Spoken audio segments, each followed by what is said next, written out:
Hi friends, ಈ ರೀತಿ ಮಾಡಿ ಮನೆಯಲ್ಲೇ ಸ್ಟ್ರೀಟ್ ಫುಡ್ ನೋಡಿದ್ರ ಹೆಂಗೆ ಟೈಟಲ್ ಹಾಕಿದ್ದೀನಿ. ಇದೇ ರೀತಿ ಮಾಡಿ ತುಂಬ ಚೆನ್ನಾಗಿರುತ್ತೆ ಫ್ರೆಂಡ್ಸ್. ನೋಡಿ, ಕಡಲೆಕಾಯಿ ಬೀಜನ ಫಸ್ಟು ಒಂದು ಬೌಲ್ಗೆ ಹಾಕೊಂಡು ಚೆನ್ನಾಗಿ ತೊಳೆದು ಅದನ್ನು ಬೇಯಕ್ಕಿಡಬೇಕು ಫ್ರೆಂಡ್ಸ್. ಈ ಸ್ಟ್ರೀಟ್ ಫುಡ್ಗಳೆಲ್ಲ ತುಂಬ ಸಖತ್ತಾಗಿರುತ್ತೆ. ಸ್ನ್ಯಾಕ್ಸ್ ಟೈಮು, ಸಂಜೆ ಈವ್ನಿಂಗ್ ಟೈಮಲ್ಲೆಲ್ಲ ಸ್ನ್ಯಾಕ್ಸ್ ತಿನ್ನೋಕ್ಕೆ ಸಖತ್ತಾಗಿರುತ್ತೆ ಫ್ರೆಂಡ್ಸ್. ಈಗ ನೋಡಿ, ನಾನು ಕುಕ್ಕರಲ್ಲಿ ಸ್ವಲ್ಪ ನೀರಿಟ್ಟು ಆ ಕಡಲೆಕಾಯಿಗೆ ನೀರು ಹಾಕಿ ಸ್ವಲ್ಪ ಉಪ್ಪು ಹಾಕಿ ಬೇಯಿಸ್ಕೊತಾ ಇದ್ದೀನಿ ಫ್ರೆಂಡ್ಸ್. ಓಕೆನಾ?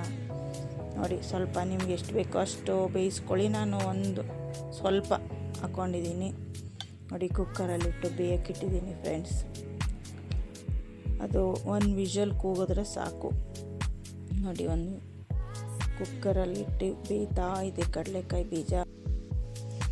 ಆಮೇಲೆ ತೆಗೆದು ಕುಕ್ಕರ್ ಮುಚ್ಚಳ ತೆಗೆದು ನೋಡಿ, ಈಗ ಕಡಲೆಕಾಯಿ ಬೀಜ ಬೆಂದಿದೆ. ಉಪ್ಪು ಹಾಕಿ ಬೇಯಿಸ್ಕೊಂಡಿದ್ದೀನಿ ಫ್ರೆಂಡ್ಸ್. ಇದು ತೆಗೆದು ಬೇಕಾದ್ರೆ ಆ ಕಡಲೆಕಾಯಿ ಬೀಜದ್ದು ನೀರಿರುತ್ತಲ್ಲ, ಅದನ್ನು ಬೇಕಾದ್ರೆ ನೀವು ಸೂಪ್ ಥರ ಮಾಡ್ಕೊಬೋದು. ಅದಕ್ಕೆ ಬಿಸಿ ಬಿಸಿಯಾಗಿದ್ದಾಗಲೇ ಸ್ವಲ್ಪ ಪೆಪ್ಪರ್ ಪೌಡರು, ಸ್ವಲ್ಪ ಚಾಟ್ ಮಸಾಲ, ಉಪ್ಪು ಇವಿಷ್ಟು ಹಾಕಿ ಕುಡೀರಿ. ತುಂಬ ಒಳ್ಳೆಯದು ಫ್ರೆಂಡ್ಸ್, ಪ್ರೋಟೀನ್ಸ್ ಸಿಗುತ್ತೆ. ಆಮೇಲೆ ನೋಡಿ, ಈ ಕಡೆ ನಾನು ಒಂದು ಬೌಲ್ಗೆಲ್ಲ ನೀರು ಸೋಸಿಟ್ಕೊಂಡಿದ್ನಲ್ಲ, ಅದು ಸೋಸಿಟ್ಟು ಅದನ್ನು ಸೂಪ್ ಮಾಡ್ಕೊಳ್ಳೋಣ. ಇದನ್ನು ಒಂದು ಬೌಲ್ಗೆ ಹಾಕ್ಕೊಂಡು ಕಡಲೆಕಾಯಿ ಬೀಜ ಹಾಕ್ಕೊಂಡೆ. ಅದಾದಮೇಲೆ ಒಂದು ಸ್ವಲ್ಪ ಸಣ್ಣಕ್ಕೆ ಹೆಚ್ಚಿರೋ ಟೊಮೊಟೊ, ಸಣ್ಣಕ್ಕೆ ಹೆಚ್ಚಿರೋ ಈರುಳ್ಳಿ, ಅದಾದಮೇಲೆ ತುರಿದಿರೋ ಕ್ಯಾರೆಟು, ಸೌತೆಕಾಯಿ, ಸಣ್ಣಕ್ಕೆ ಹೆಚ್ಚಿರೋ ಸೌತೆಕಾಯಿ ಇವೆಲ್ಲ ಹಾಕ್ಕೊಂಡೆ ಫ್ರೆಂಡ್ಸ್.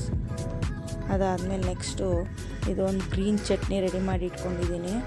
ಅದಕ್ಕೇನಿಲ್ಲ, ಕೊತ್ತಂಬರಿ ಸೊಪ್ಪು, ಸ್ವಲ್ಪ ಪುದೀನ, ಒಂದು 4 ಎಳೆ ಪುದೀನ ಮತ್ತು ಹಸಿಮೆಣಸಿನ್ಕಾಯಿ ಇವಿಷ್ಟು ಹಾಕಿ ನೈಸ್ ಪೇಸ್ಟ್ ಮಾಡ್ಕೋಬೇಕು. ಅದು ಹಾಕ್ಕೊಂಡೆ. ಅದಾದಮೇಲೆ ಸ್ವಲ್ಪ ಚಿಲ್ಲಿ ಪೌಡರ್ ಹಾಕ್ಕೊಂಡೆ. ಅದಾದಮೇಲೆ ಒಂದು ಅರ್ಧ ಸ್ಪೂನಷ್ಟು ಸೋಯಾ ಸಾಸ್ ಹಾಕ್ಕೊತಾ ಇದ್ದೀನಿ ಫ್ರೆಂಡ್ಸ್. ಆಮೇಲೆ ಲೈಮ್ ಜ್ಯೂಸ್ ಹಾಕ್ಕೊತಾ ಇದ್ದೀನಿ. ನೋಡಿ, ಇಲ್ಲಿ ಒಂದು ಅರ್ಧ ಹೋಳಲ್ಲಿ ಒಂದು ಸ್ವಲ್ಪ ನಿಂಬೆಹಣ್ಣು ಹಿಂಡ್ಕೊಳ್ಳಿ. ಇಬ್ರಿಗಾಗಷ್ಟು ಮಾಡ್ತಾಯಿದ್ದೀನಿ ನಾನು. ಸ್ವಲ್ಪ ಉಪ್ಪು ಹಾಕ್ಕೊಂಡೆ. ಅದಾದಮೇಲೆ ನೋಡಿ, ಮೇಲೆ ಚೋಚೋ ಹಾಕೋತಾ ಇದ್ದೀನಿ. ಬೂಂದಿ ಇಲ್ಲ ಅಂದರೆ ಸೇವ್ ಇರುತ್ತಲ್ಲ, ಅದು ಚೋಚೋ ಇರುತ್ತಲ್ಲ, ಅದು ಯಾವ್ದಾದ್ರು ಹಾಕ್ಕೊಳ್ಳಿ, ತುಂಬ ಚೆನ್ನಾಗಿರುತ್ತೆ. ನಾನು ಬೂಂದಿ ತೊಗೊಂಬಂದು ಹಾಕ್ಕೊಂಡು ಒಂದು ಸ್ವಲ್ಪ ಎಣ್ಣೆ, ಒಂದು ಅರ್ಧ ಸ್ಪೂನಿಗಿಂತ ಕಮ್ಮಿ ಎಣ್ಣೆ ಮೇಲೆ ಹಾಕೋತಾ ಇದ್ದೀನಿ ಫ್ರೆಂಡ್ಸ್. ನೋಡಿ, ಎಲ್ಲದನ್ನು ಈಗ ಸೇರಿಸಿ ಮಿಕ್ಸ್ ಮಾಡ್ಕೊಳ್ಳಿ. ಒಂದೊಳ್ಳೆ ಮಿಕ್ಸ್ ಕೊಡಿ, ತುಂಬ ಟೇಸ್ಟಿಯಾಗಿ ಚೆನ್ನಾಗಿರುತ್ತೆ. ಸಂಜೆ ಹೊತ್ತು ತಿನ್ನೋದಕ್ಕೆ ಸಖತ್ತಾಗಿರುತ್ತೆ ಫ್ರೆಂಡ್ಸ್. ಮನೆಯಲ್ಲೇ ಟ್ರೈ ಮಾಡಿ. Super taste, super evening snacks, protein snacks ಆಗುತ್ತೆ. ಮಕ್ಳಿಗೆ ಒಂದು ಬೌಲ್ ಕೊಟ್ಟರೆ ಸಾಕು, ಸಂಜೆ ಹೊತ್ತು ತಿಂದ್ಬಿಟ್ಟು ಖುಷಿ ಆಗ್ಬಿಡ್ತಾರೆ. ತುಂಬ ಚೆನ್ನಾಗಿರುತ್ತೆ, ಟ್ರೈ ಮಾಡಿ. ಹೆಸರುಬೇಳೆ ದಾಲ್ ಇರುತ್ತಲ್ಲ, ಅದು ಹಾಕಿದ್ರೂ ತುಂಬ ಚೆನ್ನಾಗಿರುತ್ತೆ ಫ್ರೆಂಡ್ಸ್. ಮಕ್ಳಿಗೂ ಇಷ್ಟ ಆಗುತ್ತೆ, ದೊಡ್ಡವ್ರಿಗೂ ಇಷ್ಟ ಆಗುತ್ತೆ, ಸಖತ್ತಾಗಿರುತ್ತೆ. ಏನಿಲ್ಲ, 15 ಮಿನಿಟ್ಸಲ್ಲಿ ಒಳ್ಳೆ ಸ್ಟ್ರೀಟ್ ಚಾಟ್ ರೆಡಿ.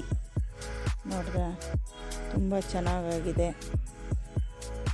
ಈರುಳ್ಳಿ ಮೇಲಿಟ್ಬಿಟ್ಟು ಹಾಕೊಂಡು ತಿಂದರೆ ಸಖತ್ತಾಗಿರುತ್ತೆ. ಒಂದು ಸತಿ ಟ್ರೈ ಮಾಡಿ ಹೇಗಿದೆ ಅಂತ ನನಗೊಂದು ಕಮೆಂಟ್ ಮಾಡಿ ಫ್ರೆಂಡ್ಸ್. ಕಡಲೆಕಾಯಿ ಬೀಜ ತುಂಬ ಒಳ್ಳೆಯದು ಆರೋಗ್ಯಕ್ಕೆ, ಹೆಲ್ತಿ ಫುಡ್ಡು, ಎಲ್ಲ ಹೆಲ್ತಿ ಆಗಿರೋ ಫುಡ್ ಇದು.